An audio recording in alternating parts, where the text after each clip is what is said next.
বিশ্বকাপের আগে যুক্তরাষ্ট্রের কাছে হেরে ব্যাপক সমালোচনার মুখে পড়েছিল বাংলাদেশ ক্রিকেট দল।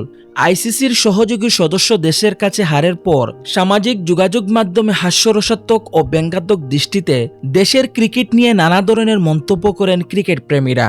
ফেসবুকে সাম্প্রতিক সময়ে মজা করে বাংলাদেশ দলকে অনেকেই নাম দিয়েছেন মায়ের দোয়া ক্রিকেট টিম।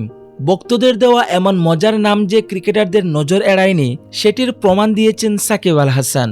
6 জুন শ্রীলঙ্কার বিপক্ষে ম্যাচকে সামনে রেখে অনুশীলন শেষ করে ড্রেসিং রুমের দিকে ফিরছিলেন সাকিব।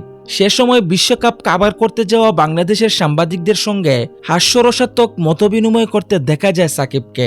সে সময় সাংবাদিকদের মজার ছলে তারকা এই অলরাউন্ডার বলেন, আমরা তো মায়ের দোয়া টিম হয়ে গিয়েছি, এই জন্য দোয়া চাওয়াই বন্ধ করে দিয়েছি। সাকিবের এমন মন্তব্য শুনে সাংবাদিকদের মধ্যে হাসির রুল পড়ে যায়। মূলত মজার ছলেই এমন মন্তব্য করেছেন সাকিব। উল্লেখ্য যে আগামী 8 জুন শ্রীলঙ্কার বিপক্ষে বিশ্বকাপ মিশন শুরু করবে বাংলাদেশ।